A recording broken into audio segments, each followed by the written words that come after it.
I've really been excited for this program. Stu Rifkin is in the house. I've known this gentleman. I met him for the first time in 2005. We were outside of, what was it called, Stu, before we started the show? Before it was Cinema Taco, what was it called?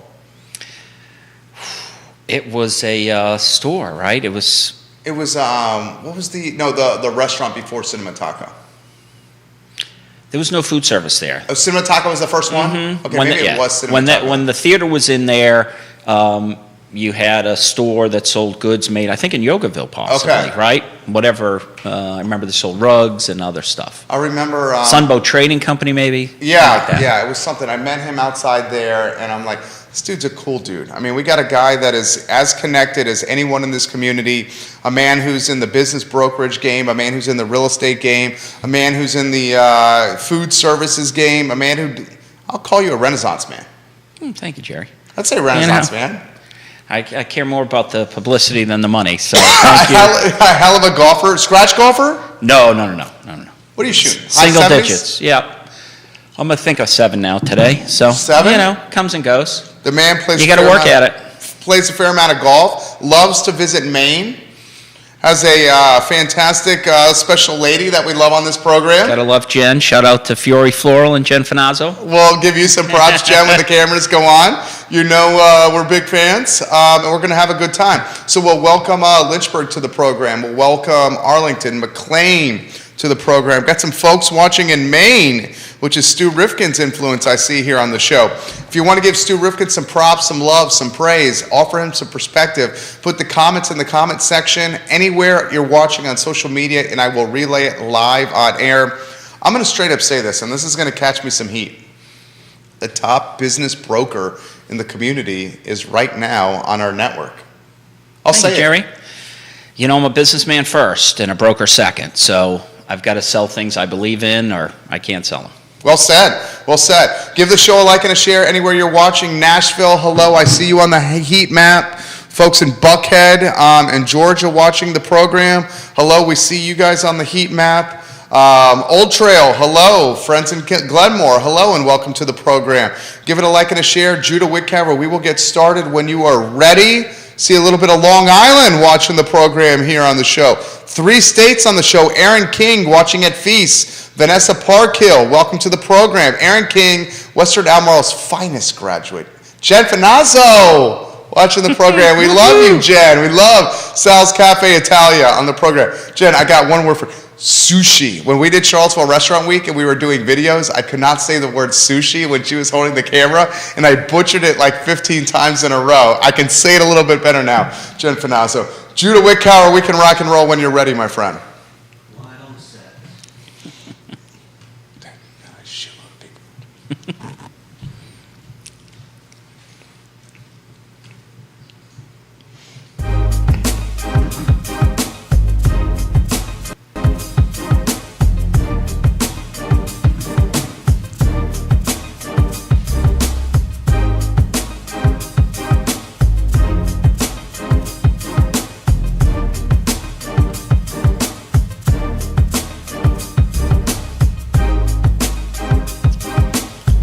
Good Monday afternoon, guys. My name is Jerry Miller, and welcome to the I Love Seville show. Thank you kindly for joining us. We showcase the best of Charlottesville and Central Virginia on this network, and our guest embodies that statement. Mr. Stu Rifkin is going to join us in T-minus 65 seconds on this show. So much to cover on the program. We will talk some of the deals that he has on the hopper, some of the listings that are on the market. I want to pick his brain about some of the best locations to do business in Central Virginia and the Shenandoah Valley.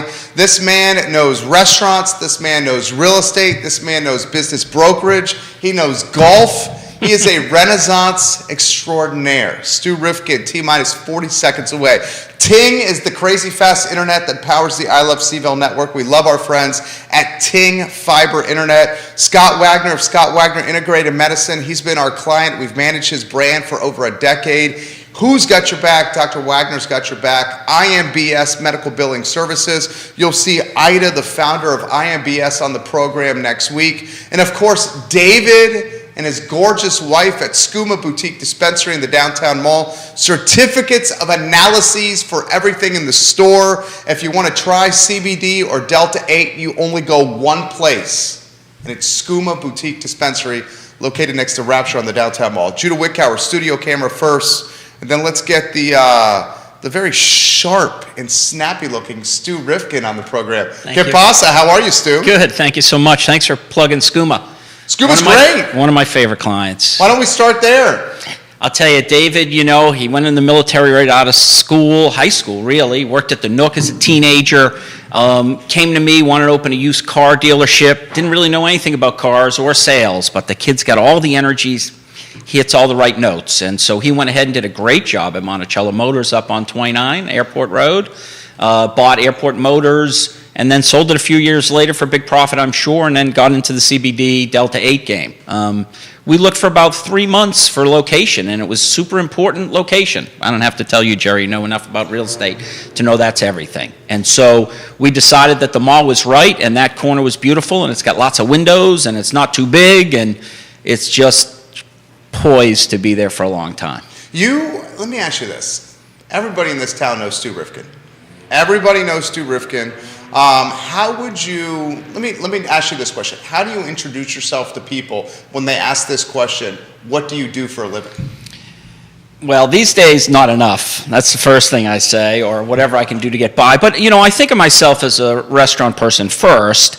Currently, I have no holdings except for an interest in the Ivy Roadhouse. We can get to that later. That's Sure. out in Ivy Crozet at 240 and 250. But that's first. That's what I did when I got here in 1990 when I came from New York. So I think of that first. I've had a real estate license 18 years now. I've been working full-time, and my license hangs at Hasbrook Real Estate Corporation. So most people that know me as Stu know me as a realtor, I think, because when I started, I hung a lot of signs.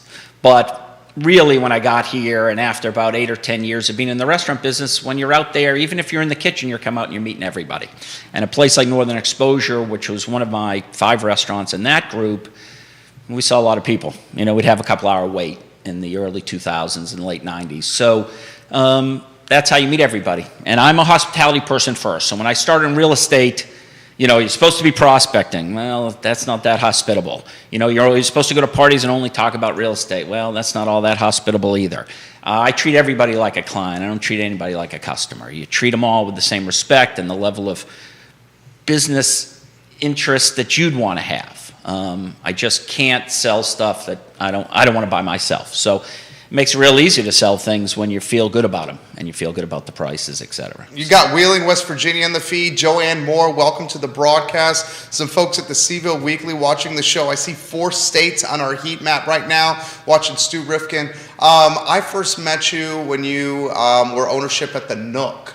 Let's go back to the 1990 when you arrived in Charlottesville. What was Seville like in 1990, and how was it so much way different than it is right now? I can tell you the best example over 30 years is the downtown mall. When I got here, Fat City was the place to hang out, which is now Bizou. There weren't a lot of places on the downtown mall. The Coffee Exchange, that was a happening place. The Nook was there.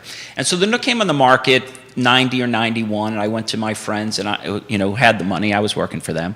And I said, we should buy this. It's on the downtown mall. It's a beautiful building. How does this not make sense? And I think it was $250,000 at the time, which is not much more than we paid for just the business in 2006. So their attitude was, the mall's dangerous. The mall's not going to happen. It's been here 15 years. It's a waste of time. And they were wrong. That's all there is to it. Fortunately, me and my partners were able to buy the Nook building in 2016. And, sometimes things happen a little later than they're supposed to happen, but really happy with that business. I don't own it anymore. Chuck and Jenna Wood operate that, and they do a wonderful job. All you have to do is look at the TripAdvisor or Yelp reviews to see they're working really hard, and they're serving excellent food. I actually ate there last week for first time in a year or 2. You're getting props from people. Rick Friedman watching the program. Not a good golfer, but a decent guy. He says, you are so smooth, Stu Rifkin, so smooth. Yeah. Downtown mall, early 90s. So I arrive in Charlottesville in 2000 as a very mischievous first year. Frankly, not much has changed from a mischievous standpoint. And I get here as a first year immediately, and I tell this story all the time. and I'm, not hesitant to tell the story. My buddies and I wanted to get in a little trouble, and we realized that we needed to get some ID credentials that would allow us to get into trouble. So immediately we buy a laminator online and we make some new identifications. The first place we go is we take the trolley from grounds, Dabney 101 Old Dorms, and we go from Old Dorms all the way to the downtown mall, and we go to Miller's. And at Miller's, we caught a live set with the Agents of Good Roots. It was the front man and the guitarist, and that's it. We walk into Miller's. This is 3 or 4 weeks into our first year at UVA, wow. And immediately we were screamed at, students are not welcome here at Miller's. Now you look at the downtown mall on a Thursday, Friday, and Saturday night, there are UVA students everywhere. They're welcome, they're embraced, they're part of the commerce or the marketplace that keeps the restaurants and businesses in operation here. When did it start becoming much more approachable for students to start heading downtown?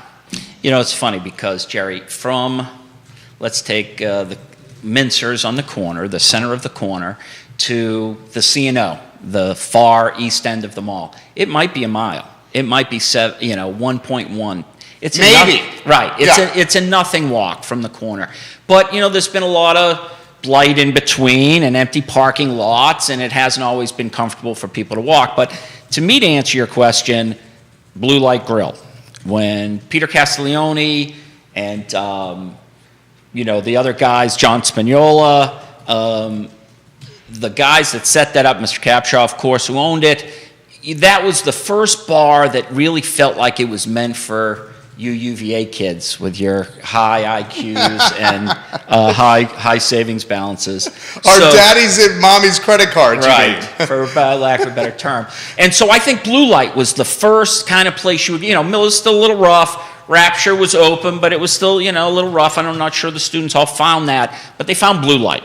And so that, to me, was the first kind of bright lights, big city operation. It was a little funky in the design. I think Formworks did the original design. And so, to me, that's kind of the defining bar restaurant that dragged people downtown. And I can't tell you what year it was. Well, actually, my kids were born, because I remember holding Sophie as a baby. So this has got to be 01 or 02, at the latest, when Blue Light finally rolled out. So around the time you got here. Robert and Cecilia, the principals of Formwork, they helped redesign this building, which is in phase 1. Blue Light, I think, is a great answer. I remember going there quite a bit as a UVA student. The mall is so important to both of us, the heartbeat of the city. 2 questions for you, and Charlie Mayer will get to your comment. Jill Metlin will get to your comment. This man's very popular. He's got a lot of friends watching the program. Mike Karen, hello. Kat Marie, hello. If you want to give this man some props, just put it in the feed. I will relay it live on air. Thank you. The importance of the mall to Charlottesville first, and second, how do you think the mall is recovering post-pandemic? Well, it's the center of town, right? We live in a small town. It's 10 square miles. They spent a lot of money in the 70s to make this pedestrian mall, and it works. It's worked for years and years and years, and it's had its ups and downs, I'm sure. But the fact, I was here in 08, right, trying to run a business when the banks failed.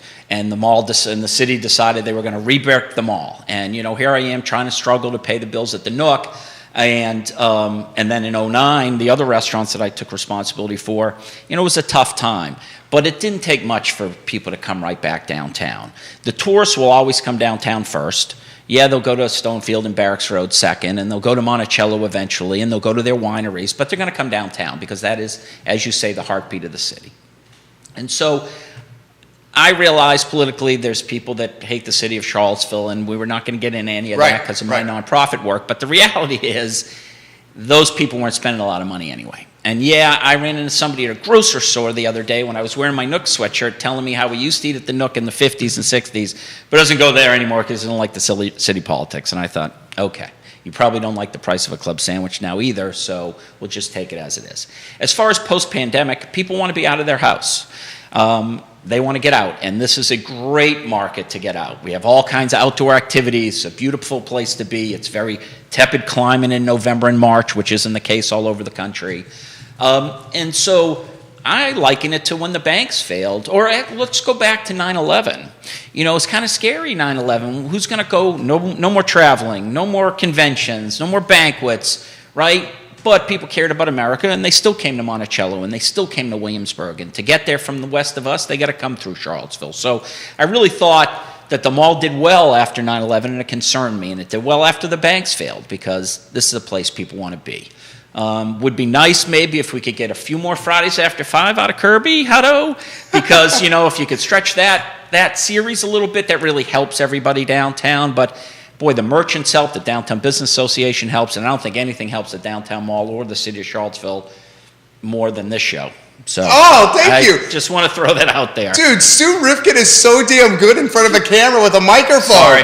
This guy needs his own show right here. Bill Sanders says he's listening from Maui. He says Stu is the best. 6 states watching Stu Rifkin on the program right now. Charlie Mayer says he wants to talk about the florist business, which is your special ladies business right now. Jill Metlin doing great, Stu, on the program. Jen looking good, gentlemen. Love you, Stu. Thank you, Jen. From Jen Finazzo right there. Great. I wish I had some flowers here for the studio. We could do that if you want to, Jen. We can get flowers in the studio. All right, this question. I have so much I want to cover with you because you know this community inside and out. Give us the perspective or the flip book when you were working at the Nook and what it was like to run such an iconic brand and business. I would say one of the most iconic brands in the city of Charlottesville is the Nook, okay? And you were synonymous at one time with the Nook.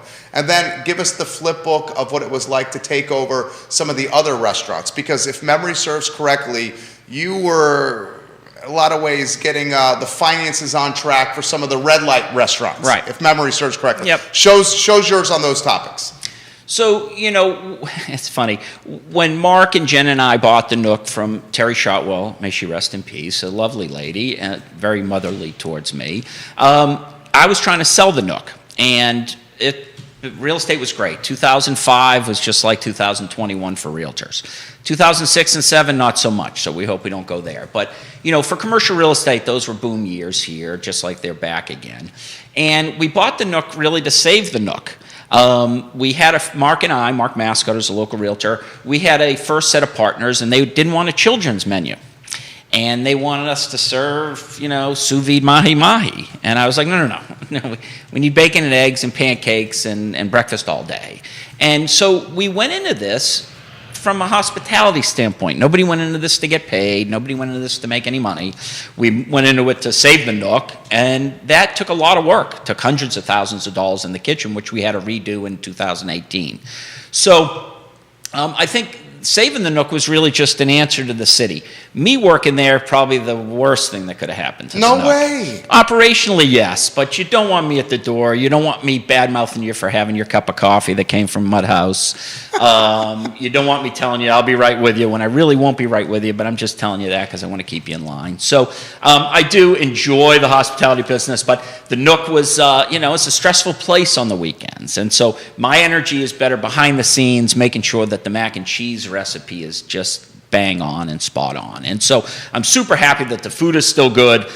The economics of all businesses have changed, so things get more expensive these days. But, you know, the Nook was a labor of love. And I think you see that with a lot of businesses on that downtown mall. You know, you see that with a lot of businesses in a town like this, where they're really there to give somebody something to do, and the profit, bottom line, isn't everything. And so the other question, the red light restaurants, you know, that was a situation where they were really popular and had good top line sales. They just didn't have very good bottom lines. And so that's really what I focused on, which doesn't make you very popular, right? You know, changing pay and systems and that kind of stuff isn't great. It's not a popular job, but they're profitable restaurants and they're well run. And now they're still well run by the people that own them.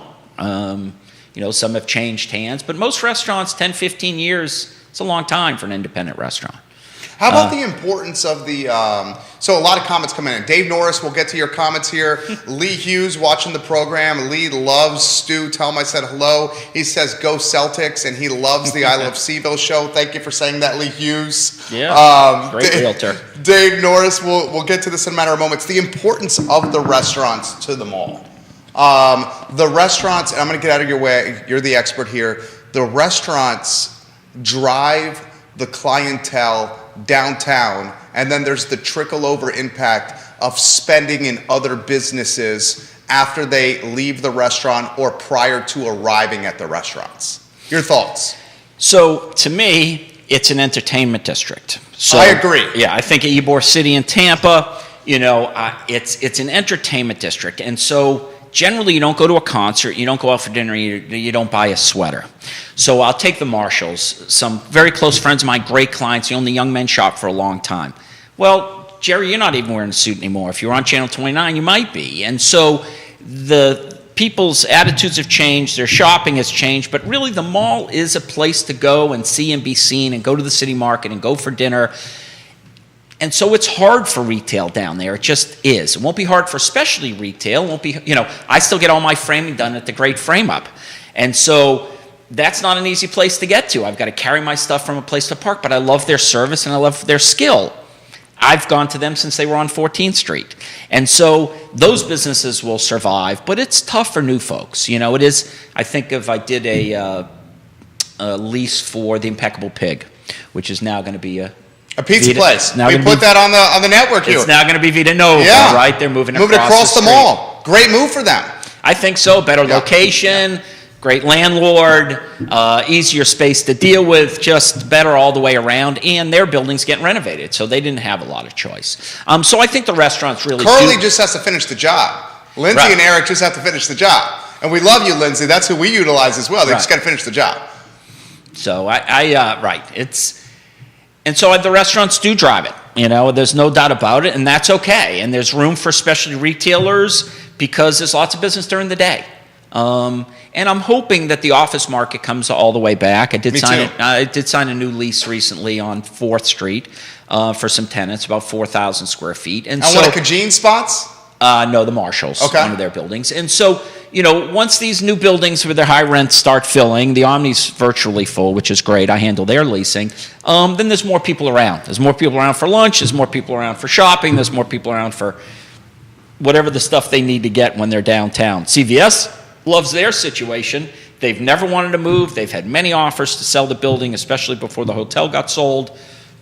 And they love where they are. So if it works for CVS...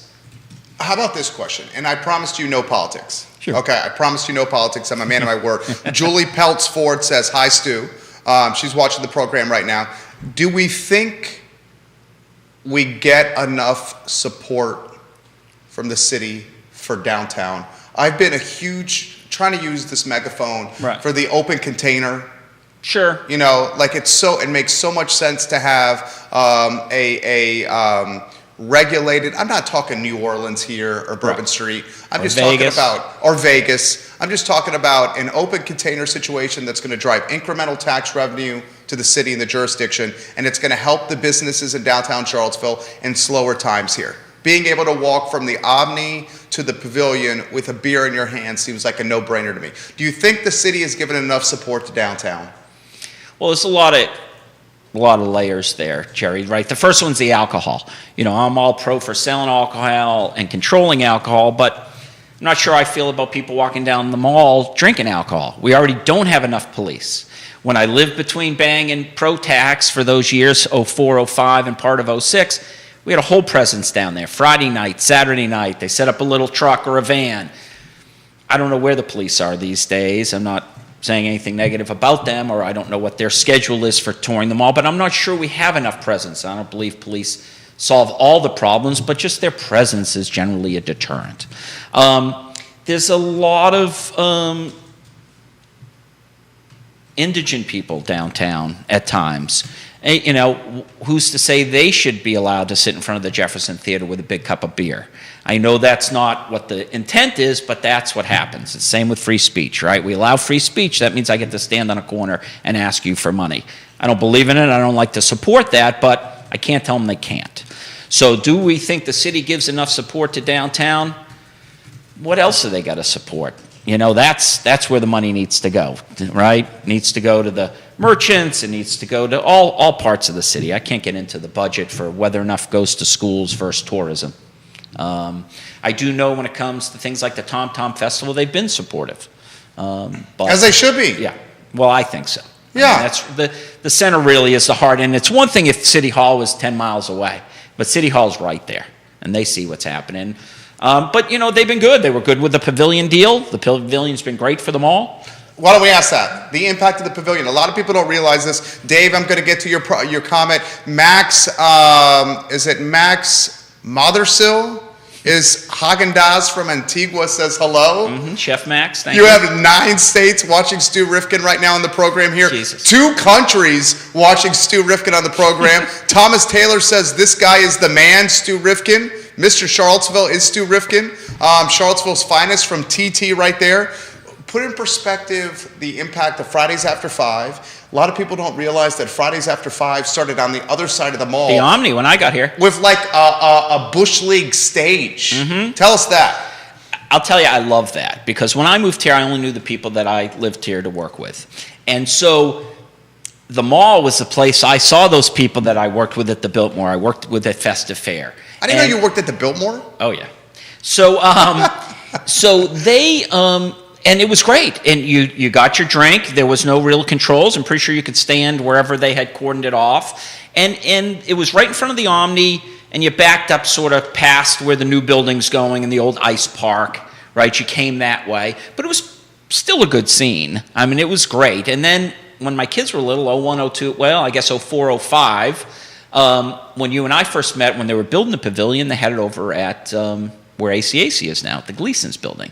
And that was kind of fun, too. That was like a block party. It sort of felt good. It was across the tracks. I could hear it great from my apartment. I didn't even have to go over there. And so that was the first thing where they could have food trucks, right, and a little more activity. You could have some vendors, et cetera. But the pavilion is a great use of space, whether it's the transit center, the public bathrooms, or, I mean, I went to the last drug court graduation happened at the pavilion because of COVID. It was outdoors. It was terrific. Dave Simpson, the former owner of the CNO, talk about people that love Rest in power. Great place to have, his ceremony. So the pavilion gets a lot of use, gets a lot of free use. The city gets to use it for all kinds of things. And then, of course, Fridays After 5 is a real driver of business. I think I would add, just for the handful of restaurants I was operating, about $25,000 a Friday for Fridays After 4. Wow. 5. So this is 5 or 6 restaurants, one night. That was the impact of a Friday in April with no Fridays After 5 and a Friday in mid-April with Fridays After 5. And that's a lot to one little vendor. And Why is there no Fridays? I never understood this, and help me understand. Why is there no Friday? And I understand inclement weather and it gets colder, but why is Fridays not, After 5 not 47 weeks a year? A couple of reasons. One, they got to make money at that venue. 2, sometimes, so you can't tell Tom Petty you can't come on Friday because you got Fridays After 5. So you need to leave a certain amount of Fridays open. But to me, my question is, yeah, it's going to rain, but it's going to rain in July too. Right. So if I bump my April and I bump my September, it really, again, it's a question for Kirby. I don't want to get in any trouble with the boss. But the reality is, there's no reason this can't run till certainly the end of October because that's when this town is full. I mean, we didn't have a home football game this weekend. Friday night on the mall was okay, but it wasn't last Friday night with Notre Dame in town. So maybe last Friday night with Notre Dame in town, Fridays After 5 is great for the people that don't go to the football game and the tourists that are here for trying to find something to do because the game was on Saturday. But then the following week, when they're playing at Pittsburgh, this past Friday would have been booming. And the weather was nice on Friday. 11 states watching Stu Rifkin, 3 countries, Sherry Finazzo, Bill Cole, Cecily Reynolds, Sam Getterson, Caroline Bateau, Sarah Whalen, Mike Caron, all welcome to the program. Barbara Lundgren says it was next to the Mole Hole. That was a great store, Fridays After 5 at one time. Yep. Former Mayor Dave Norris, Stu is a smart businessman, but he doesn't get enough credit for the fact that he also has a huge heart for people who are struggling and homeless. The Haven, for example, would not have gotten off the ground without Stu Rifkin from Dave Norris. Thank you, Dave. Bashir gives Dave's props on that comment. Talk about that comment there, Stu. Well, I will say when I started in real estate, I would hang signs on buildings because I wanted my name out there. And my broker would say, "What are you doing?" And I'd say, "I just want the publicity. I don't care about the money. I just want the publicity," because I assumed the other would come. But the reality is the name helps. And so that's how I got my name out there initially. The Haven is one of those things that, a client wanted to see a property. I showed him a property. It wasn't exactly what he had in mind. It was right near my apartment. I had the keys to the First Christian Church. I said, you want to see a church? He said, sure, let's go see a church. So it really started that way, but if it wasn't for Dave and I and a lot of people around us, it might not be here, because there was Dave and I meeting alone when we had some issues getting it going. We got an employee in place. I can tell you the Haven's doing very well now. The Haven does a great job of putting people in housing. The Haven is collaborating with TJAC and all the other players, Region 10 and Potcham. And so that's been a great project, but I don't, as you know, I don't toot my own horn. If I did, I would hire VAMV Brands to do that for me, right? Because they'll do a much better job than I will. But you know, on our own board, I'm the treasurer there. I was outgoing treasurer. I think On Our Own is a certain and another important agency here. I've been the board chairman of Offender Aid and Restoration.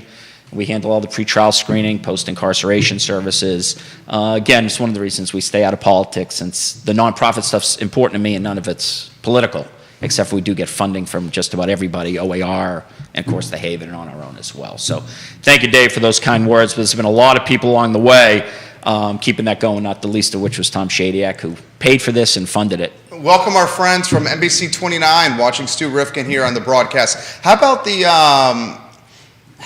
evolution of West Main and how it helped bridge the UVA corner with downtown?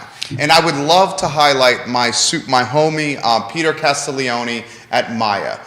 Peter and Christian Kelly have the vision, and the Finazzo family also has this vision. They have the vision of purchasing the real estate where they're running their restaurant in. And a lot of restaurateurs either don't have the resources or the risk-taking or the vision to do that. Maya, when there was really not a lot in West Main, when it was, you know, frankly, when I was a student at UVA, you didn't walk at West Main. Right. You drive to the Bluebird or Southern Culture or whatever. They had gone by then. But yeah, you weren't going there super late at night. Right. Now West Main is like a freaking dining destination district.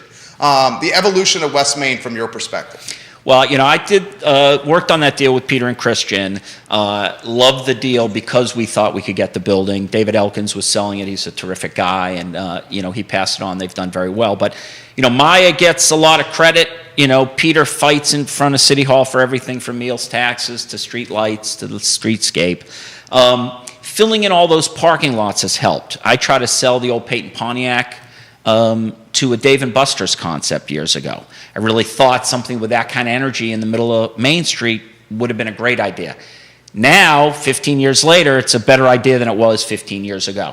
Hawes Spencer had the great idea when they wanted to move U-Haul to put it where the train station is.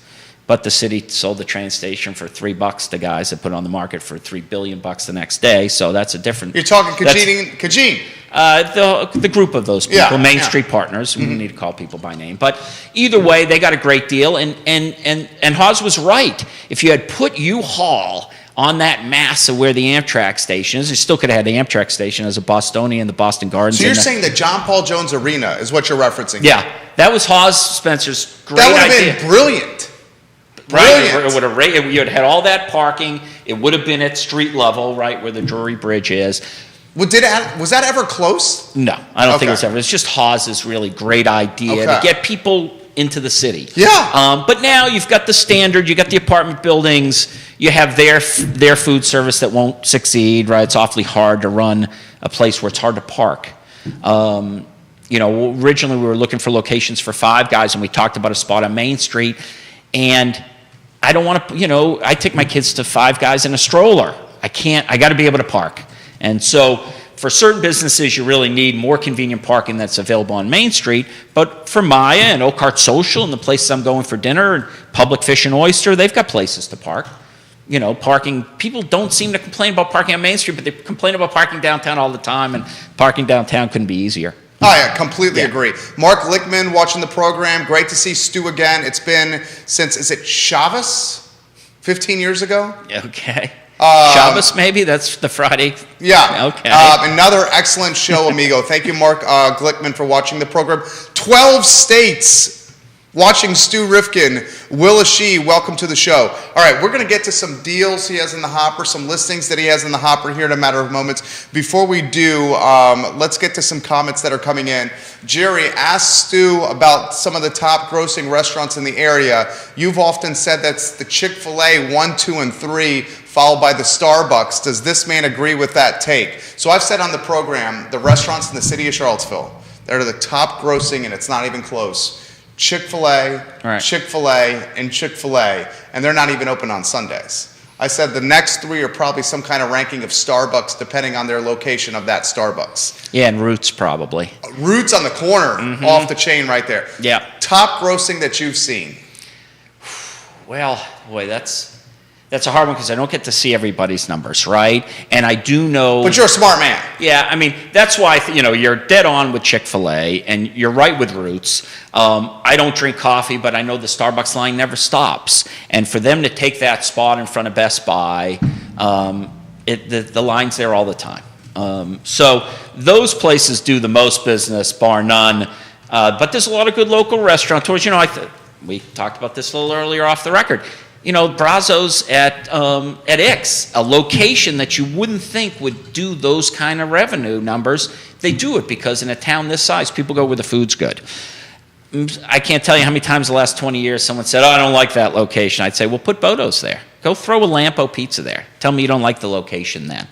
So I can't, a great location will prop up a mediocre business. A great business can go anywhere. I drive to the Blue Ridge Pig Still in Nellysford, Virginia. It's fantastic barbecue. Worth the ride. Joe Ellen Finazzo, go Stu, go. More comments coming in for Stu Rifkin here. So Crazy. I'll throw this to you. This is a tough question. The Starbucks, common sense would say being in the location right next to a Starbucks or a Bodo's would be great for that business because of the traffic.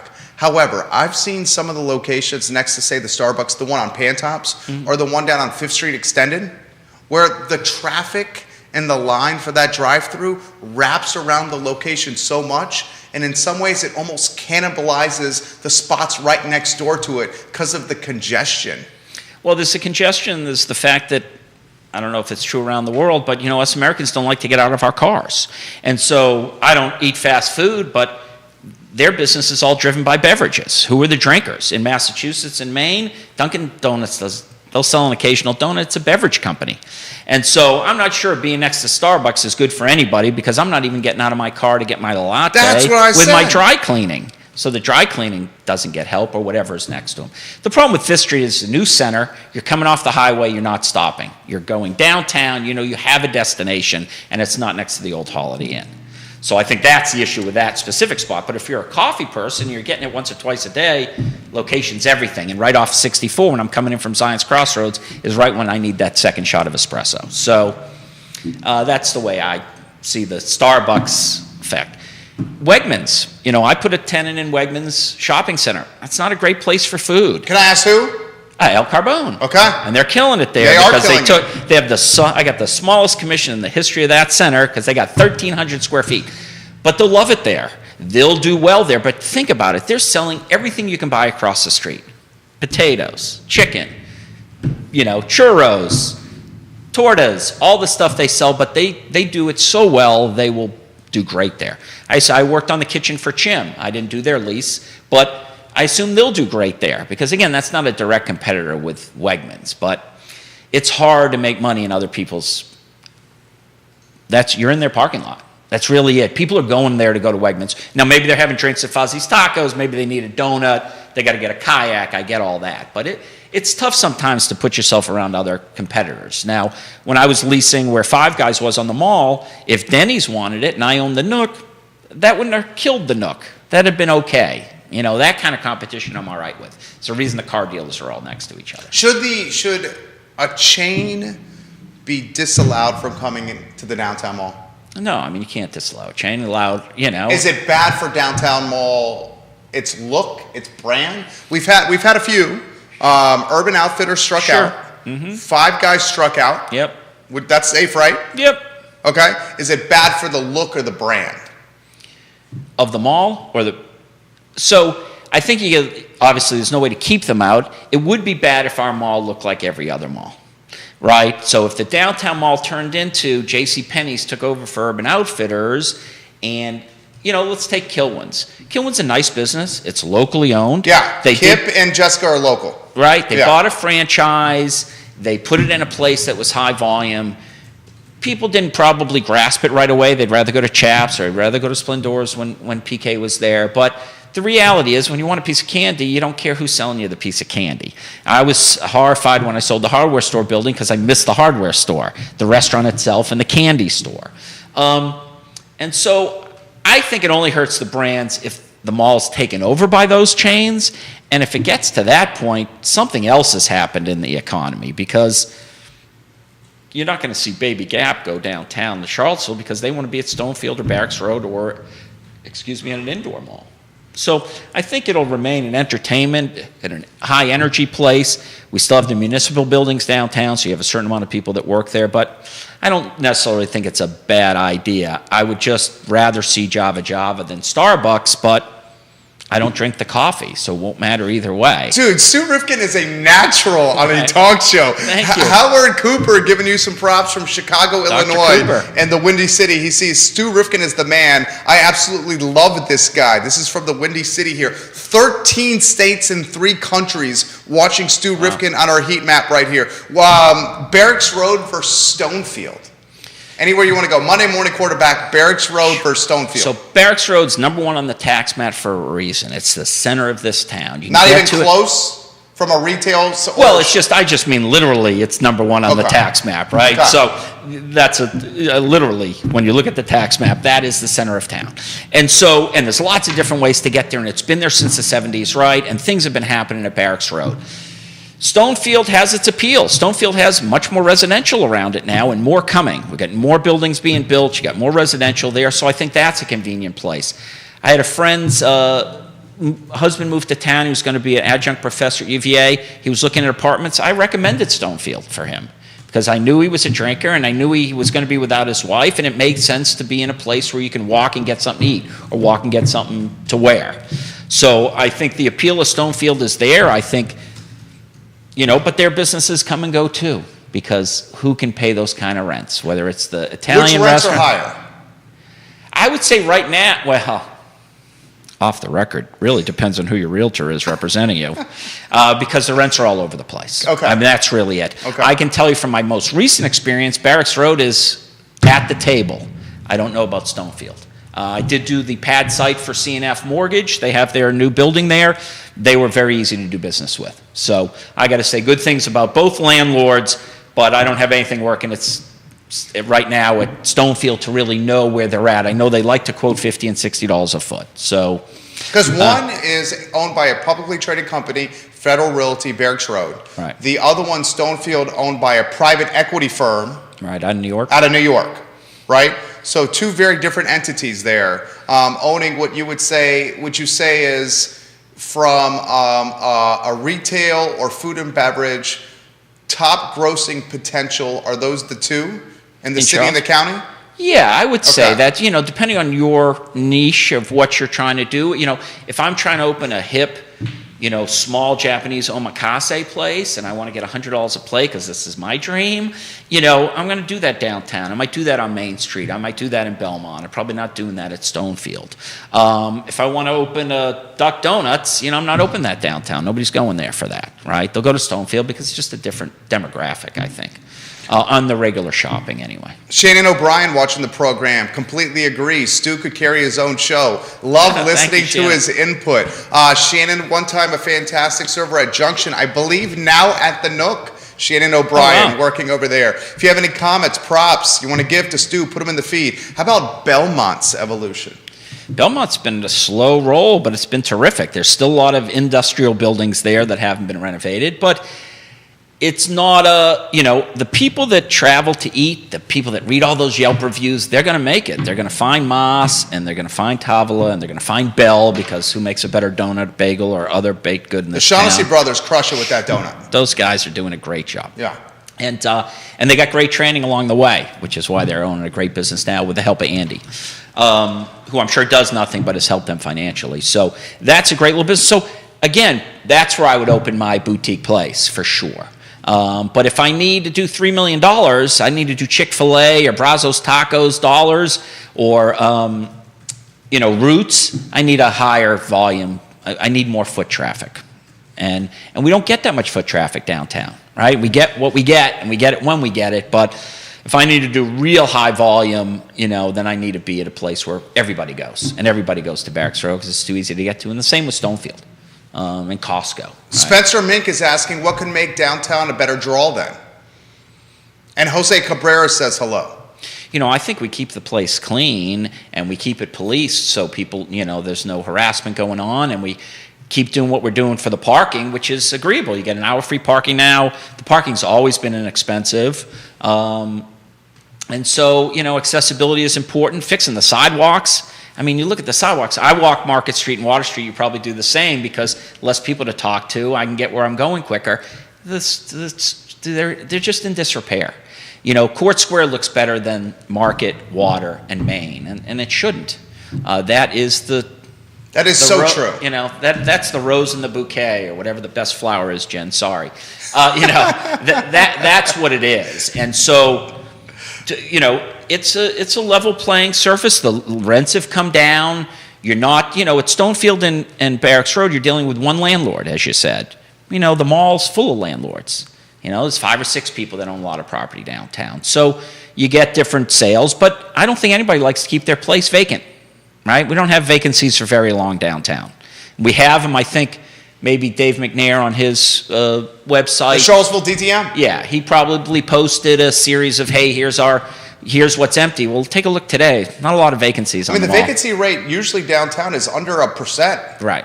It's low. But we did have some, when the shoe store next to the Nook and her gallery went out, but, that's now back leased. So I think people still want to be downtown, and I think when the buildings are filled, that there won't be enough room for people to eat. Laura Smithers Hawkins, welcome to the program. All right, let's talk hotcakes, and let's talk bounce and play. First, hotcakes. So I worked at Hotcakes in 1991. Yeah, I worked for Lisa. In Barracks Road Shopping Center. Well, I worked over there where it's now Pella Windows and Door Pros behind Stonefield. Okay. Lisa's original location after she was done baking from her house on 3rd Street. So I worked there before my summer in Maine in 91. Had a great time. It was just 4 of us. Gay Church that owns her, I don't know her last name now, Gay Berry, excuse me, who owns A Pimento Catering. She was working there. Lisa worked there, Edwin and I. And it was 4 of us making savory and sweets all morning. It was a great place. And then they moved to Barracks Road, and I helped them with the first renovation. Lisa didn't ever want seats or a dining room. She wanted to do her gourmet to go and her catering, which she was excellent at. And so it's time for them to retire. They made a great deal through COVID with Barracks Road, but in that deal, it said Barracks Road can move you, and should we need the space. So CVS has been leased. The people leasing CVS need the Hotcakes space, so Hotcakes had to move. So they've closed by the end of October. And for about the last 5 months, we've been trying to find a place to move them. We've got a location at 29th Place. We have a great location at Albemarle Square Shopping Center. And we have a location at Barracks Road. So we've got 3 places to put Hotcakes, but no operator. And Jerry, as you know, no matter what the business is, you got to have somebody driving the bus. And so I need an operator, or Keith and Lisa need an operator. And so they've closed their business. I'm sure they've handled their employees correctly. Everyone got a lot of notice, but the brand exists, and no one knows brands better than you. That brand is strong. It's been here over 30 years. Every recipe, whether it's Sloan's Cheesecake or lemon bars or their crinkle cookies, that's all there. Lisa's willing to train, and most of the equipment's still intact. So I've been trying to find an operator for Hotcakes. So the business is for sale? The business is for sale. But Can I ask asking price?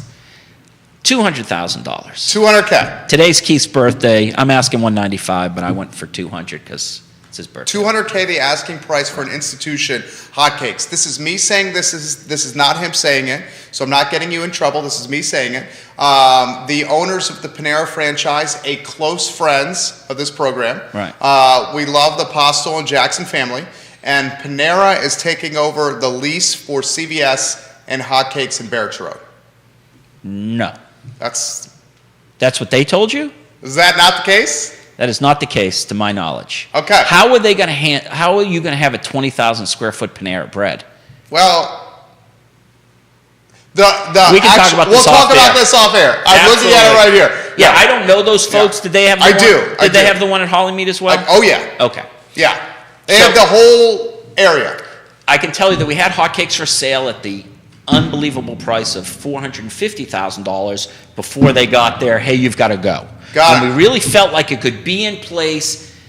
Like Lisa has been turned down catering for next year. I suggested she turn it down. You can't take a wedding and say, oh, by the way, Mark Hahn at Harvest Moon has Sure. to do it because I'm out of business.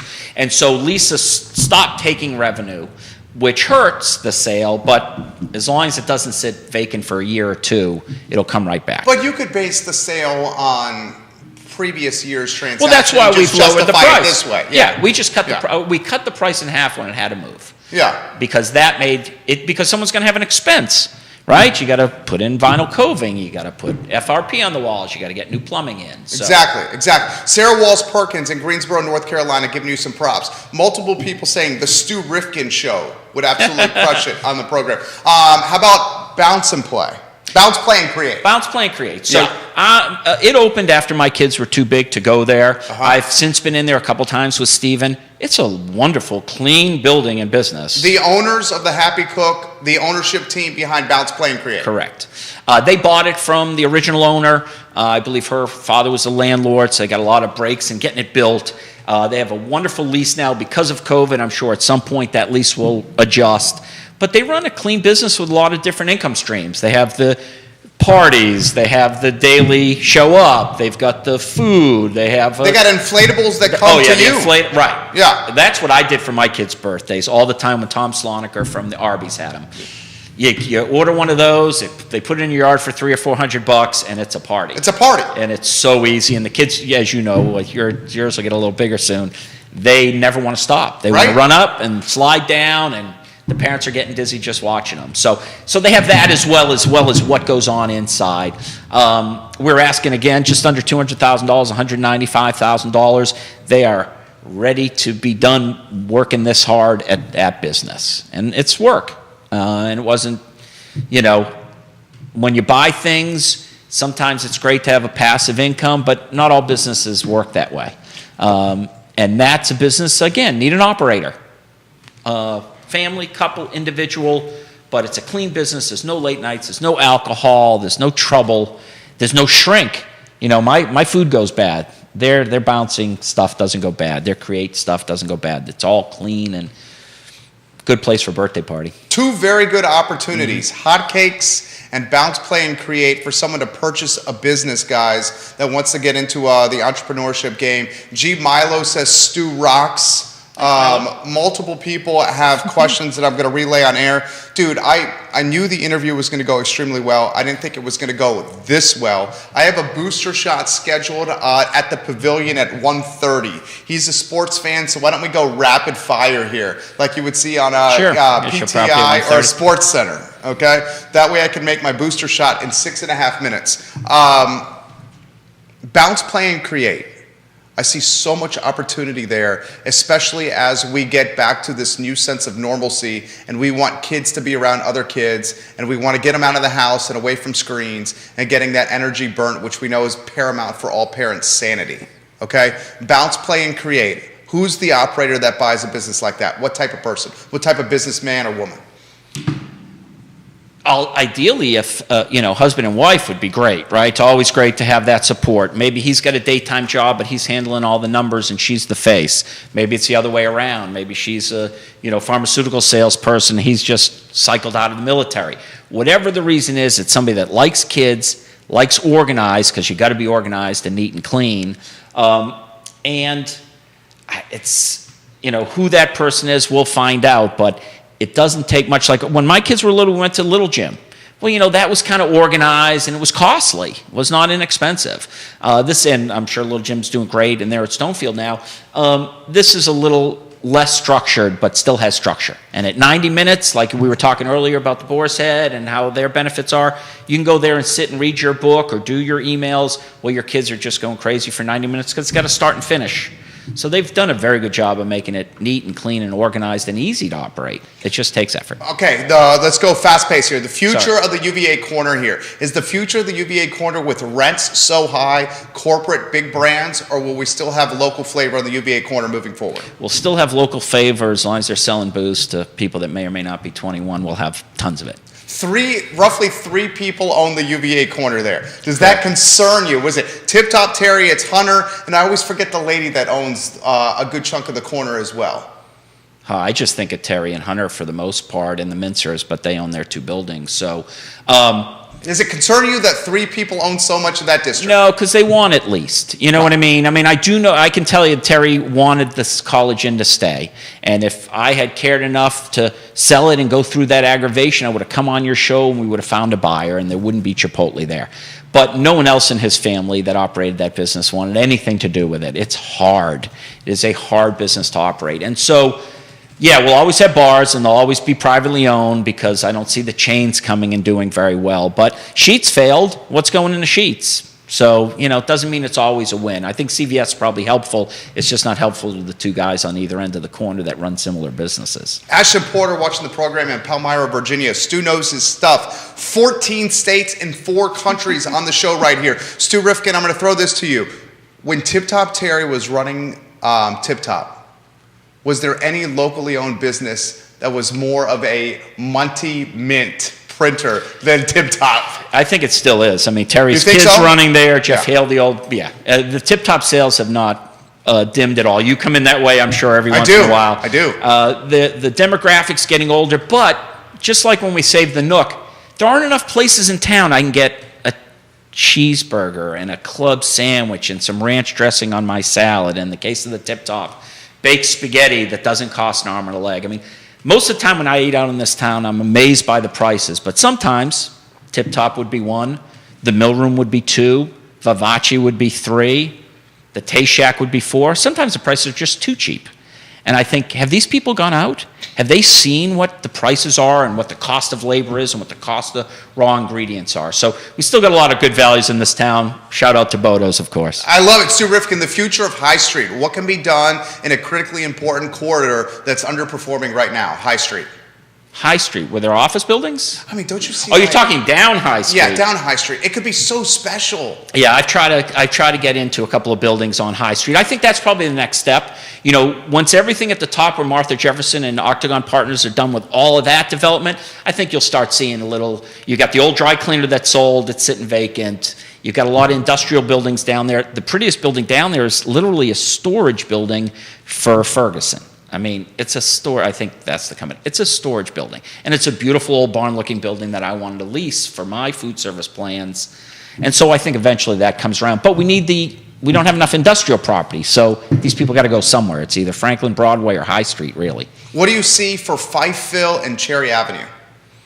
Underperforming corridor. Well, I mean, it's, you know, a full grocery store coming back, right? I mean, that IGA's hurt all those people being gone. Kim's Market. Yeah.